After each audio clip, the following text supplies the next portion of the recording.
Medyo random ito mga kababayan, Umpisahan natin dito, kay Senadora Leila de Lima. Alam niyo po na i-vlog natin kahapon about dito po 'no, sa dalawa na 'to, kay Badoy at kay Celis, mga bossing. Sila po ay natalo. Sila po ay natalo, mga kababayan, doon po sa iniharap na kaso ni Atom Arroyo, no? Nahatulan po sila mga bossing na kailangan magbayad sila ng 2,080,000 pesos. Ayan, 2,080,000 pesos yung danyos na dapat po nilang kaharapin. Ang hindi ko lang maintindihan, kasi po, ang pagkakaalam ko, no, sa defamation, may kulong yan. Ewan ko lang kung ano yung pag-uusap nila diyan, pero dapat meron at least 6 months minimum, maximum 6 years. So ngayon, ano 'tong sinabi po ni De Lima, mga kababayan, dito kay Badoy at kay Celis, malamang ngalngalan 'tong dalawang 'to. A court's award of millions in damages to Atom Arroyo in his case. Naku, puwedeng bumili ng isang SUV na Fortuner si Atom Arroyo. Dadagdagan na lang ng 400,000. Bagong Fortuner na yung GRS, ta's etong dalawa tag 1,040,000. Tapos meron pang 10,000 pala na dagdag danyos doon sa attorney's fee. A court's award of million in damages to Atom Arroyo in his case against red taggers Lorraine Badoy and Jeffrey Celis. Yan po kasing dalawa na yan, mga boss. Walang habas po yan, no?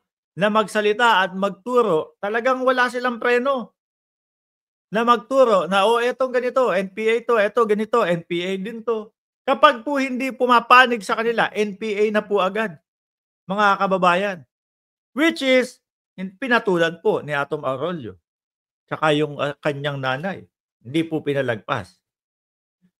Kaya ganyan po ang nangyari. Talo sila sa kaso, no?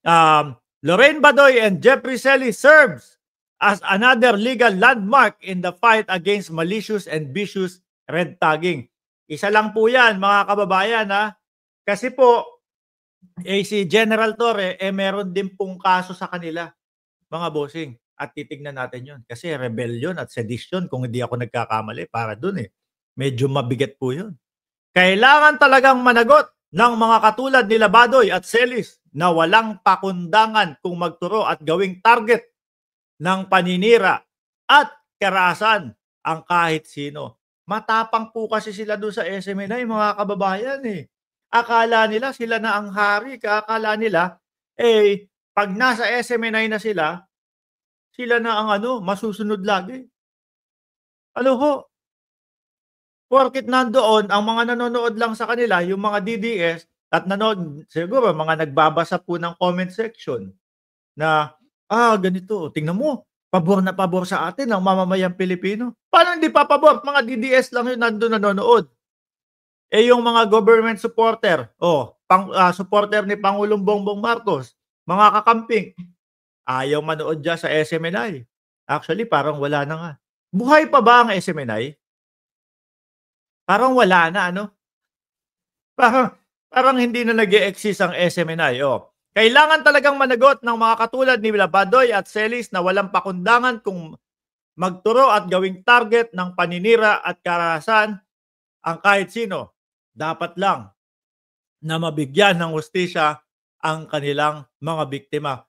Tingin ko po dito, mga bossing, yung mga itinuro nitong mga ito, nitong dalawa, ni Celis at ni Badoy, mag-uumpisa pong maglabasan yung mga yan. Hindi ko po sila inuudyukan, pero magsilabasan kayo.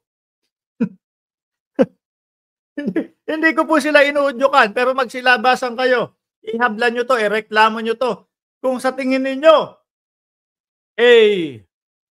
nalabag ang karapatang pantao ninyo, gawin nyo ang nararapat sa kanila. No? Dapat nga talaga merong merong danyos na bukod sa danyos, merong pagkakakulong yan. Hindi ko lang po alam kung paano yung naging setup at walang nababanggit na pagkakakulong dito sa dalawang to. 'Di ba? Ang naniniwala ako na nagmukhang galawang NPA po, mga bossing, yung mga taga KOJC. Yun ang nakikita kong nagmukhang galawang NPA. Biruin mo yung nag-rally sila, yung talagang hinaharang nila, kapulisan kinakapkapan, kapulisan binubuntal. Tapos nung medyo malapit-lapit ng mahuli si Kibuloy, nagsunog ng gulong. Baka turo ni Eric yun, 'di ba? Baka turo ni Eric yun, paano, ganun yung ginagawa nila dati dun sa NPA. Sabi ni Matilda, sabi ni Akop, nabudol tayo ng mga Duterte. Totoo naman 'di ba? 100% na totoo yan. Bakit? Yun naman talaga, West Philippine Sea, laban kontra droga. Lahat ba yun, nangyari?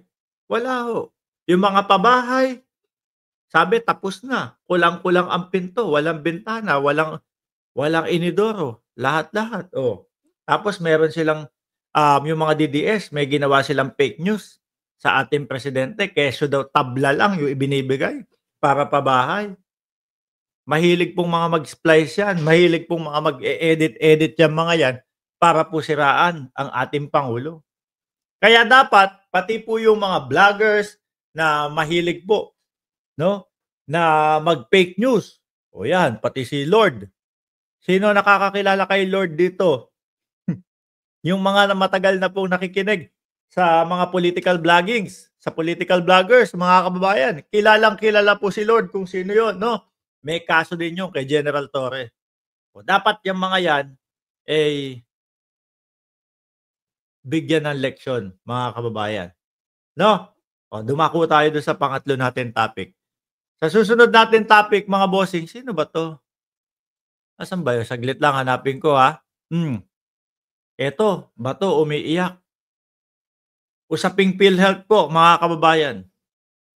Kasi ang nakita ko una nito, mga bossing, yung mga vloggers nila. Yung mga DDS, nagpapakalat po na PhilHealth, zero ang budget. Tapos yun namang AKAP at yung AIX, napakalaki ng budget. Ngayon, si Bato din po, mga bossing. Duterte, Duterte, Duterte, sabi ni Cruz Loquiao.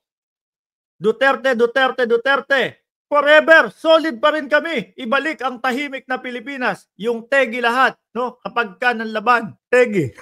Tahimik nga naman talaga. Ibalik ang katahimikan sa West Philippine Sea. Maging tuta ulit tayo ng mga Chino. Tama. Di ba? Yan yung sinasabi ni Duterte, di ba?